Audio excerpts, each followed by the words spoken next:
इस तरीके से ऑर्गेनाइज करके रखो ना तो बहुत ज़्यादा एफर्ट नहीं लगाने पड़ते हैं।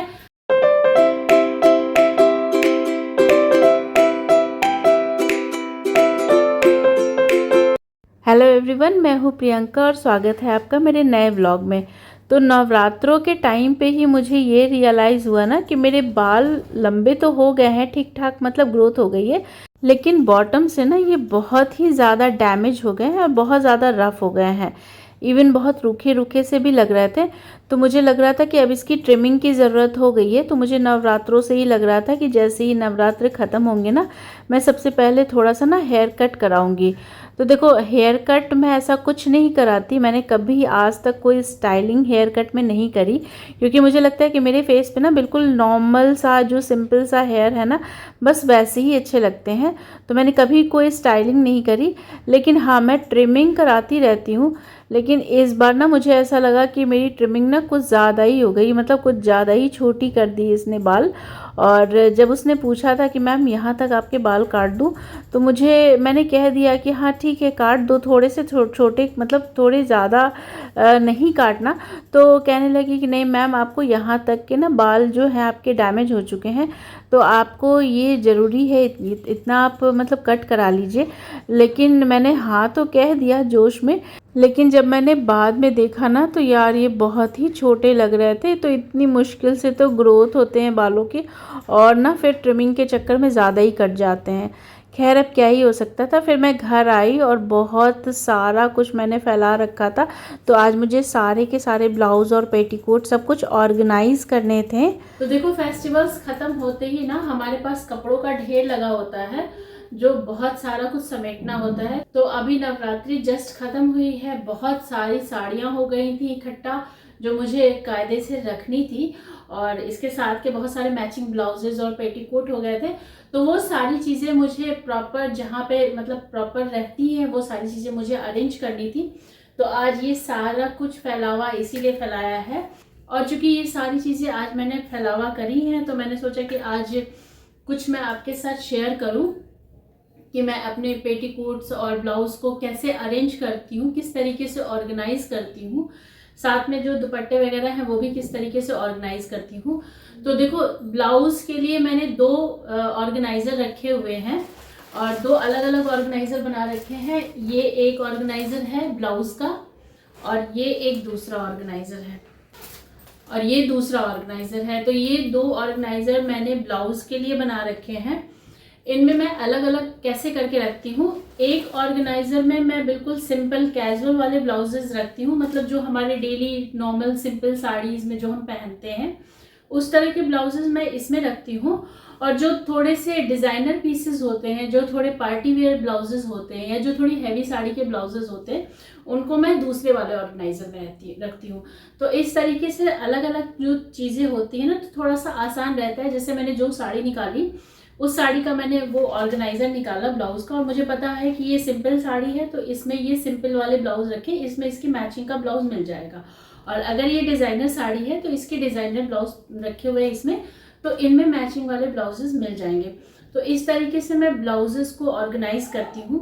और ऑर्गेनाइजेशन का मैंने एक प्रॉपर वीडियो बनाया हुआ है, सेपरेट वीडियो बनाया हुआ है। वो वीडियो ये है, तो आप इस वाले वीडियो पे जाइए और इसमें पूरा प्रॉपर एक ऑर्गेनाइजेशन का मैंने वीडियो सेपरेट बनाया हुआ है। उस पर आप देखिए कि मैं सारी चीज़ें कैसे ऑर्गेनाइज करती हूँ।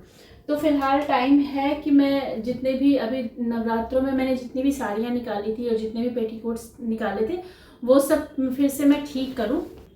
और देखो, कुछ और भी अभी त्यौहार बाकी हैं, जैसे करवा चौथ है, दिवाली है, और मेरी किटी है। तो इन सब चीज़ों में भी साड़ियाँ पहननी है। तो इन साड़ियों को भी मैं निकाल करके प्रॉपर इनको रख लूँगी, मतलब पूरा सारा कुछ सेट वेट करके अभी से रख लूँगी, क्योंकि ना लास्ट मोमेंट पे बहुत सारे काम होते हैं। मतलब एक सिर्फ सेटिंग करना नहीं होता है साड़ियों का, और भी बहुत सारे काम होते हैं।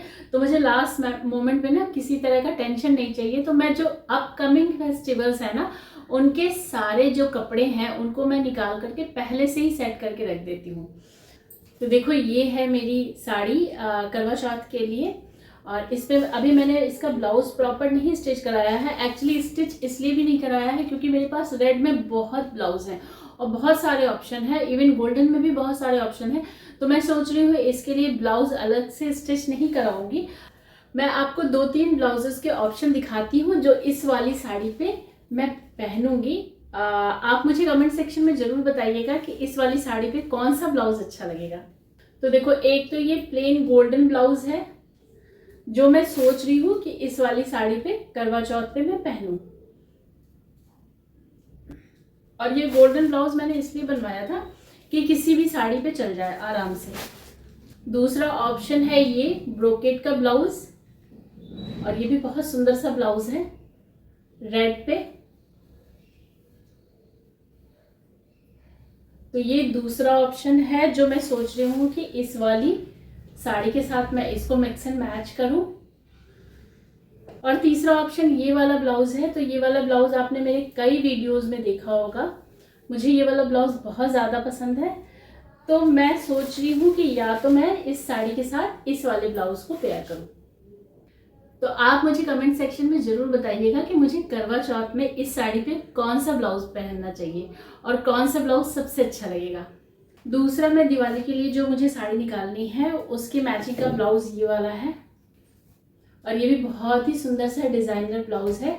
तो इसकी साड़ी मैं अलग रखती हूँ, साड़ी मैं वार्डरोब में रखती हूँ। तो इसकी साड़ी मुझे अभी निकालनी है, तो फिलहाल मैं इसको ब्लाउज को निकाल के अलग कर देती हूँ, साड़ी मैं अलग से निकाल लूँगी।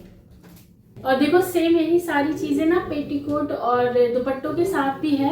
तो पेटीकोट के लिए भी मैंने अलग से ऑर्गेनाइजर रखा हुआ है। इसमें तकरीबन 50 से 60 पेटीकोट बहुत ही आराम से आ जाते हैं। तो इस तरह से मैंने सारे पेटीकोट्स इसमें रखे हुए हैं। तो चीज़ें अगर आप इस तरीके से ऑर्गेनाइज करके रखो ना, तो बहुत ज़्यादा एफर्ट नहीं लगाने पड़ते हैं हमें जब ढूंढना होता है। तो जब मैंने वार्डरोब से साड़ी निकाली, मुझे पता है कि इस साड़ी का ब्लाउज इस कैबिनेट में होगा या इसका पेटीकोट इस ऑर्गेनाइजर में होगा, मैं फटाफट ऐसे मैचिंग लगा लेती हूँ। मुझे बहुत ज़्यादा टाइम नहीं लगाना पड़ता, बहुत ज़्यादा एफर्ट भी नहीं लगाना पड़ता। तो इस तरीके से अगर आपने चीज़ें बहुत ही ऑर्गेनाइज वे में रखी ना, तो आपका बहुत सारा टाइम बचता है। और चूंकि मेरे पास ना दुपट्टों का भी बहुत अच्छा और बहुत बड़ा कलेक्शन है, और मेरे पास डिज़ाइनर से लेकर के सिंपल प्लेन हर तरीके के दुपट्टे हैं। तो इसके लिए भी मैंने एक अलग सा ऑर्गेनाइजर बना रखा है जिसमें पूरे दुपट्टे हैं, और इसमें ना तकरीबन 50 से 60 दुपट्टे होंगे या उससे ज़्यादा ही होंगे। तो उसका ये अलग से ऑर्गेनाइजर है, और इसमें सारे दुपट्टे रहते हैं। तो मुझे जब भी कोई दुपट्टा मतलब पेयर करना होता है, सूट के साथ के कई दुपट्टे हैं और कुछ दुपट्टे ऐसे हैं जो मैं मिक्स एंड मैच करती हूँ। तो इस तरह के कई दुपट्टे हैं जो मुझे पेयर करना पड़ता है। तो मैं इस सिंपल इस ऑर्गेनाइजर को निकालती हूँ और मैं सूट के साथ दुपट्टे पेयर करती हूँ। जैसे कुछ दुपट्टे, जैसे ये गोल्डन वाला जो दुपट्टा है टिश्यू का, ये ऐसा दुपट्टा है कि किसी भी सूट के साथ मिक्स एंड मैच करके हम इसे पहन सकते हैं। तो ऐसे कुछ दुपट्टे हैं मेरे पास जो मैं मिक्स एंड मैच करती हूँ। ये ब्लैक जो दुपट्टा है नेट का, इसे भी मैं मिक्स एंड मैच करके ही पहनती हूँ, ये किसी सूट का दुपट्टा नहीं है। तो इस तरीके से मैंने सारी चीज़ें बड़ी ऑर्गेनाइज्ड वे में रखी हुई है, इससे मेरा टाइम बहुत ज़्यादा बच जाता है। आप भी कोशिश कीजिए अपनी जो भी आपके पेटीकोट हैं, ब्लाउज हैं, दुपट्टे हैं, इस तरह की जो छोटी छोटी चीज़ें हैं, इनको ऑर्गेनाइज वे में रखिए। आपका सच में आपको बहुत सारा टाइम जो है वो बचेगा।